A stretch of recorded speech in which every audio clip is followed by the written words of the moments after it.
Hello students, welcome back to my YouTube channel. ನಾನು ನಿಮಗೆ ಇವತ್ತಿನ ವಿಡಿಯೋದಲ್ಲಿ ಜಿ ಎಸ್ ಟಿಯಲ್ಲಿ taxable value, tax liability, invoice value find out ಮಾಡೋದು ಹೇಗೆ ಅನ್ನೋದನ್ನು ಇವತ್ತಿನ ವಿಡಿಯೋದಲ್ಲಿ ತಿಳಿಸ್ಕೊಡ್ತಾ ಇದ್ದೀನಿ. ಸೊ ಟ್ಯಾಕ್ಸಬಲ್ ವ್ಯಾಲ್ಯೂ, ಟ್ಯಾಕ್ಸ್ ಲಯಬಿಲಿಟಿಯನ್ನು ಎರಡು ಥರದಲ್ಲಿ ಪ್ರಾಬ್ಲಮ್ ಕೇಳ್ತಾರೆ. ಒಂದು ಗೂಡ್ಸಿಗೆ ಸಂಬಂಧಪಟ್ಟಾಗ ಬೇಕಾದರೂ ಕೇಳ್ಬೋದು, ಸರ್ವೀಸಸ್ಗೆ ಸಂಬಂಧಪಟ್ಟಾಗ ಬೇಕಾದರೂ ಕೇಳ್ಬೋದು. ಸರ್ವೀಸಸ್ಗೆ ಸಂಬಂಧಪಟ್ಟ ಹಾಗೆ ಪ್ರಾಬ್ಲಮ್ ಕೇಳೋದಾದರೆ service oriented undertakings, for example educational institution ಅಥವಾ ಟ್ರಾನ್ಸ್ಪೋರ್ಟ್ ಅಂಡರ್ಟೇಕಿಂಗ್ಸ್ ಅಥವಾ ಹಾಸ್ಪಿಟಲ್ಸ್, ಆ ಥರದ್ರ ಮೇಲೆ ಪ್ರಾಬ್ಲಮ್ ಕೇಳಿದ್ರೆ ಅದು ಸರ್ವಿಸ್ ರಿಲೇಟೆಡ್. ಗೂಡ್ಸಿಗೆ ಸಂಬಂಧಪಟ್ಟಾಗಿ ಕೇಳಿದ್ರೆ ಈ ಫಾರ್ಮೇಟನ್ನು ನೀವು ಫಾಲೋ ಮಾಡಬೇಕಾಗತ್ತೆ. ನಾನು ಫಾರ್ಮೇಟ್ ಬರೆದಿದ್ದೀನಿ. First selling price of the goods ಬರೀಬೇಕು. ಗೂಡ್ಸನ್ನು ಸೇಲ್ ಮಾಡಬೇಕಾದ್ರೆ ಏನಾದರೂ ಎಕ್ಸ್ಪೆನ್ಸಸ್ ಆಗ್ತಾ ಇದ್ರೆ ಆ್ಯಡ್ ಮಾಡಬೇಕು, ಡಿಸ್ಕೌಂಟನ್ನು ಲೆಸ್ ಮಾಡಬೇಕು. ಬರುವಂಥ ಆನ್ಸರಿಗೆ ನಾವು ಟ್ರಾನ್ಸಾಕ್ಷನ್ ವ್ಯಾಲ್ಯೂ ಅಂತ ಕರಿತೀವಿ. ಸೊ ಆಮೇಲೆ ಜಿ ಎಸ್ ಟಿ ಲಯಬಿಲಿಟಿಯನ್ನು ಆ್ಯಡ್ ಮಾಡೋದು, ಬರುವಂಥ ಆನ್ಸರ್ ಇನ್ವಾಯ್ಸ್ ವ್ಯಾಲ್ಯೂ ಆಗುತ್ತೆ. ಜಿ ಎಸ್ ಟಿ ಲಯಬಿಲಿಟಿಯನ್ನು ಆ್ಯಡ್ ಮಾಡಬೇಕಾದ್ರೆ ವಿತಿನ್ ಎ ಸ್ಟೇಟಲ್ಲೇ ಟ್ರಾನ್ಸಾಕ್ಷನ್ ಆಗ್ತಾ ಇದ್ರೆ ಒಂಥರ, ದೆನ್ ಇಂಟರ್ ಸ್ಟೇಟ್ ಟ್ರಾನ್ಸಾಕ್ಷನ್ ಆಗ್ತಾ ಇದ್ರೆ ಒಂಥರ. ಅದು ಹೇಗೆ ಅನ್ನೋದನ್ನು ನಾನು ಪ್ರಾಬ್ಲಮ್ ಮಾಡ್ತಾ ತಿಳಿಸ್ತೀನಿ. ಸೊ ಇದು ಗೂಡ್ಸಿಗೆ ಸಂಬಂಧಪಟ್ಟ ಆಗಿರೋ ಫಾರ್ಮೇಟ್. ಸೊ ಎಕ್ಸ್ಪೆನ್ಸಸ್ಸನ್ನು ಆ್ಯಡ್ ಮಾಡಬೇಕಾದ್ರೆ ಇಲ್ಲ ಒಂದಷ್ಟು ನೋಟ್ ಬರ್ದಿದ್ದೀನಿ ನೋಡಿ. ಇವಿಷ್ಟು ಎಕ್ಸ್ಪೆನ್ಸಸನ್ನು ಕನ್ಸಿಡರ್ ಮಾಡಲಿಕ್ಕಿಲ್ಲ. Cost of durable and returnable packing consider ಮಾಡಲಿಕ್ಕಿಲ್ಲ. Then subsidy received from government organisation consider ಮಾಡಲಿಕ್ಕಿಲ್ಲ. ದೆನ್ ಇನ್ಕಮ್ ಯಾವುದು ಅಂತಂದರೆ ಡಿಸ್ಕೌಂಟ್ ಇನ್ಕಮನ್ನು ಲೆಸ್ ಮಾಡಬೇಕು. ಡಿಸ್ಕೌಂಟ್ ಯಾವಾಗ ಕನ್ಸಿಡರ್ ಮಾಡಲಿಕ್ಕಿಲ್ಲ ಅಂತಂದರೆ discount given after the supply consider ಮಾಡಲಿಕ್ಕಿಲ್ಲ. ಇವೆಲ್ಲ ಎಂಟ್ರಿಗಳೆಲ್ಲ ಏನು, ಹೇಗೆ ಟ್ರೀಟ್ ಮಾಡಬೇಕು ಅನ್ನೋದನ್ನು ನಾನು ನಿಮಗೆ ಪ್ರಾಬ್ಲಮ್ ಮಾಡ್ತಾ ತಿಳಿಸ್ಕೊಡ್ತೀನಿ. ಇದು ಫಾರ್ಮೇಟನ್ನು ನೀಟಾಗಿ ನೋಟ್ ಡೌನ್ ಮಾಡ್ಕೊಳ್ಳಿ. ಕ್ವಶನ್ ಈ ಥರದಲ್ಲಿದೆ. 2022 ಕ್ವಶನ್ ಪೇಪರ್ ಪ್ರಾಬ್ಲಮ್. ಇಲ್ಲಿ 8th ಒಂದು ಪ್ರಾಬ್ಲಮ್ ಮಾಡಿಸ್ತಾ ಇದ್ದೀನಿ.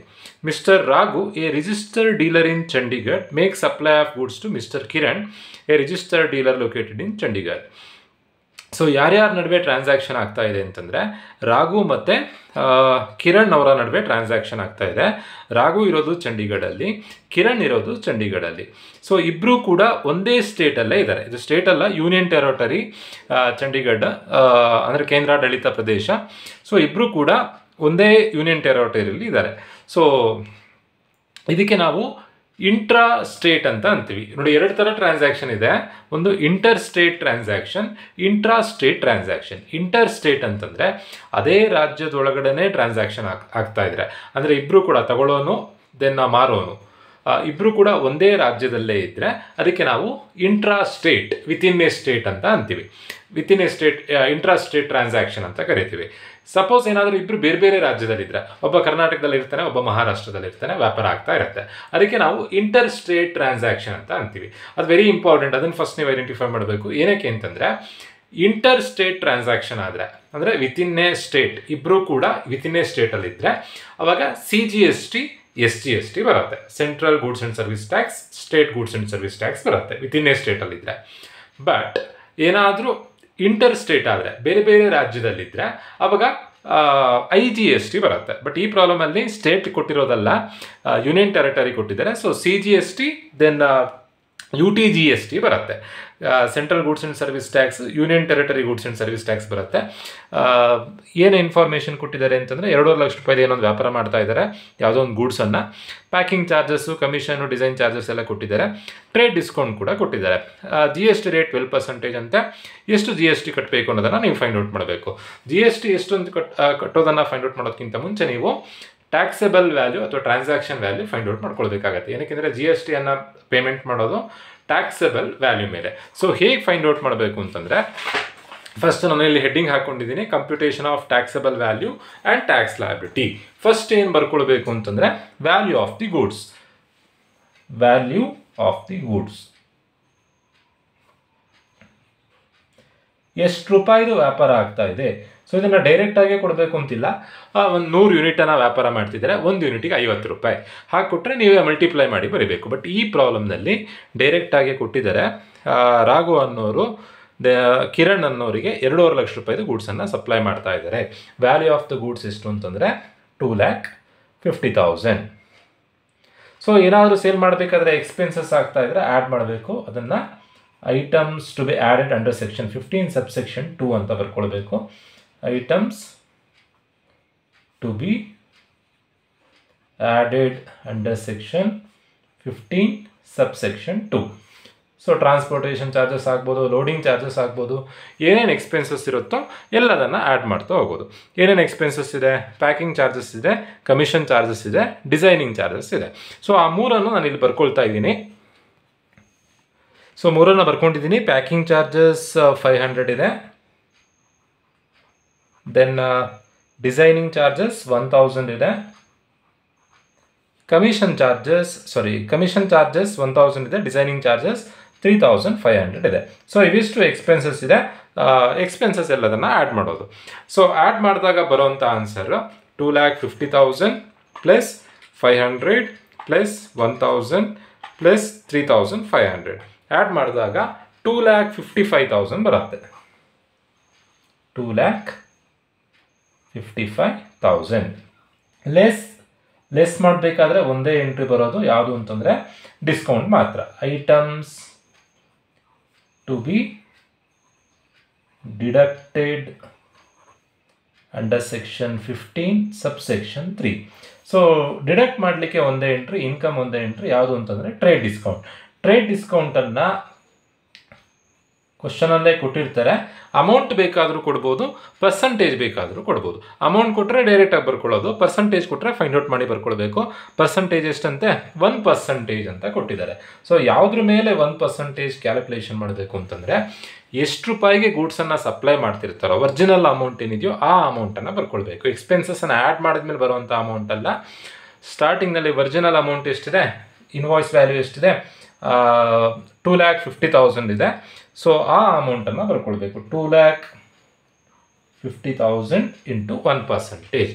2,50,000 ಇಂಟು 1% ಮಾಡಿದಾಗ 2,500 ಟ್ರೇಡ್ ಡಿಸ್ಕೌಂಟ್ ಆಗುತ್ತೆ. ಸೊ ಟ್ರೇಡ್ ಡಿಸ್ಕೌಂಟನ್ನು ಲೆಸ್ ಮಾಡಿದ ಮೇಲೆ ಬರುವಂಥ ಆನ್ಸರೇ ಟ್ಯಾಕ್ಸೆಬಲ್ ವ್ಯಾಲ್ಯೂ ಅಥವಾ transaction value. Taxable value or transaction value. ಎಕ್ಸ್ಪೆನ್ಸಸ್ಸನ್ನು ಆ್ಯಡ್ ಮಾಡಬೇಕು, ಡಿಸ್ಕೌಂಟನ್ನು ಲೆಸ್ ಮಾಡಬೇಕು. ಬಟ್ ಕೆಲವೊಂದು ಸರಿ ಕ್ವಶನಲ್ಲಿ discount given after the supply ಅಂತ ಕೊಟ್ಟಿರ್ತಾರೆ. ನಾನಿಲ್ಲಿ ನೋಟ್ ಬರೆದಿದ್ದೀನಿ. ಸೊ ಡಿಸ್ಕೌಂಟ್ ಯಾವಾಗ ಕನ್ಸಿಡರ್ ಮಾಡಲಿಕ್ಕಿಲ್ಲ ಅಂತಂದರೆ ಆಫ್ಟರ್ ದ ಸಪ್ಲೈ ಡಿಸ್ಕೌಂಟ್ ಕೊಟ್ಟರೆ ಕನ್ಸಿಡರ್ ಮಾಡಲಿಕ್ಕಿಲ್ಲ. ಈಗ 2,55,000 2,500 ಡಿಸ್ಕೌಂಟನ್ನು ಲೆಸ್ ಮಾಡಿದಾಗ ಬರೋವಂಥ answer 2,52,500. Add GST, add tax liability ಅಥವಾ GST ಲಯಬಿಲಿಟಿ. ಸೊ ಇಲ್ಲಿ ಹೇಗೆ ಅಂತಂದರೆ ಒಂದೇ ಪ್ಲೇಸಲ್ಲಿ ಒಂದೇ ಸ್ಟೇಟಲ್ಲೇ ಟ್ರಾನ್ಸಾಕ್ಷನ್ ಆಗ್ತಾ ಇದ್ದರೆ, ನಾನು ಆಗಷ್ಟೇ ಹೇಳಿದ್ದೆ, ವಿತಿನ್ ಎ ಸ್ಟೇಟ್ ಟ್ರಾನ್ಸಾಕ್ಷನ್ ಆದರೆ CGST SGST. But inter state ಬೇರೆ ಬೇರೆ ರಾಜ್ಯದಲ್ಲಿದ್ದರೆ, ಈಗ ತಗೊಳ್ಳೋನು ಮಾರೋನು ಬೇರೆ ಬೇರೆ ರಾಜ್ಯದಲ್ಲಿದ್ದರೆ IGST ಅಪ್ಲೈ ಮಾಡಬೇಕು. ಈಗ ಇಬ್ಬರು ಇರೋದು ಚಂಡೀಗಢಲ್ಲೇ. ಸೊ CGST SGST ಅಪ್ಲೈ ಮಾಡಬೇಕಿತ್ತು. ಬಟ್ ಈಗ ಯೂನಿಯನ್ ಟೆರಿಟರಿ ಆಗಿದ್ದರಿಂದ UTGST ಬರುತ್ತೆ. ಸೊ ಎಷ್ಟು ಅಮೌಂಟ್ ಇದೆ, CGST UTGST. UTGST ಅಂದರೆ ಯೂನಿಯನ್ ಟೆರಿಟರಿ GST ಅಂತ ಅರ್ಥ. ಅಮೌಂಟ್ ಯಾವ ಅಮೌಂಟ್ ಮೇಲೆ ಫೈಂಡ್ ಔಟ್ ಮಾಡೋದು ಅಂತಂದರೆ 2,52,500 ಮೇಲೆ GST ಲಯಬಿಲಿಟಿಯನ್ನು ಫೈಂಡ್ ಔಟ್ ಮಾಡೋದು. 2,52,500 ಇಂಟು ಕ್ವಶನಲ್ಲಿ ಟ್ಯಾಕ್ಸ್ ಲಯಬಿಲಿಟಿ ಪರ್ಸೆಂಟೇಜ್ ಕೊಟ್ಟಿರ್ತಾರೆ. GST ಪರ್ಸೆಂಟೇಜ್ ಎಷ್ಟಿದೆ, 12% ಇದೆ. 12%ನ್ನೇ ಬರ್ಕೊಡೋದಲ್ಲ, ಯಾವಾಗ ವಿತಿನ್ ಎ ಸ್ಟೇಟಲ್ಲೇ ಟ್ರಾನ್ಸಾಕ್ಷನ್ ಆಗುತ್ತೆ ಆವಾಗ ನೀವು ಸೆಂಟ್ರಲ್ಲಿಗೆ ಸ್ಟೇಟಿಗೆ ಹಂಚಬೇಕು. 12% ಇದೆ, ಈಕ್ವಲ್ 12ರ ಅರ್ಧ ಮಾಡಿದ್ರೆ 6% ಬರುತ್ತೆ. 6% ಸೆಂಟ್ರಲ್ಲಿಗೆ, 6% ಸ್ಟೇಟಿಗೆ. ಸೊ ಅಲ್ಲಿಗೆ 2,52,500 ಇಂಟು 6% ಮಾಡಿದಾಗ 15,150 ಬರುತ್ತೆ. 15,150 15,150 ಇದನ್ನು ಔಟರ್ ಕಾಲಮಲ್ಲೇ ಬರೀಬೋದು ಅಥವಾ ಇನ್ನರ್ ಕಾಲಮಲ್ಲಿ ಬರೆದು ಆ್ಯಡ್ ಮಾಡಿ ನೀವು ಅಮೌಂಟ್ ಕಾಲಮಿಗೆ ಬೇಕಾದರೂ ಬರೀಬೋದು. ಸೊ ಟೋಟಲ್ ಆಗಿ 30,300 ಆಗುತ್ತೆ. ಸಪೋಸ್ ಇದೇ ಏನಾದರೂ ಅವರಿಬ್ಬರು ಬೇರೆ ಬೇರೆ ಸ್ಟೇಟಲ್ಲಿದ್ದರೆ, ಒಬ್ಬ ಚಂಡೀಗಢಲ್ಲಿ ಒಬ್ಬ ಕರ್ನಾಟಕದಲ್ಲಿದ್ದರೆ, ಅವಾಗ ಏನು ಮಾಡಬೇಕಿತ್ತು ಅಂತಂದರೆ ಆ್ಯಡ್ GST ಲಯಬಿಲಿಟಿ ಅಂತ ಬರೆದು 2,52,500 ಇಂಟು ಡೈರೆಕ್ಟಾಗಿ 12% ಅಪ್ಲೈ ಮಾಡಬೇಕಿತ್ತು. ಅವಾಗಲೂ ಆನ್ಸರ್ ಒಂದೇ ಆನ್ಸರ್ ಬರ್ತಿತ್ತು. ಬಟ್ ನೀವು ಹೀಗೆ ಸ್ಪ್ಲಿಟ್ ಮಾಡಿ ಬರೀಬೇಕು. ವಿತಿನ್ ಎ ಸ್ಟೇಟ್ ಆದರೆ CGST UTGST, ಅದು ವೇಳೆ ಏನಾದರೂ ಯೂನಿಯನ್ ಟೆರಿಟರಿ ಆಗಿದ್ದರೆ, ಏನಾದರೂ ಮಾಮೂಲು ಸ್ಟೇಟ್ ಆಗಿದ್ದರೆ CGST SGST, but inter state ಆಗ್ತಾ ಇದ್ದರೆ IGST ಅಂತ ಬರೀಬೇಕು. ಸೊ ಅಲ್ಲಿಗೆ 2,52,500 ಟ್ರಾನ್ಸಾಕ್ಷನ್ ವ್ಯಾಲ್ಯೂ ಆಗಿತ್ತು, 30,300 GST ಕಟ್ಟಬೇಕು.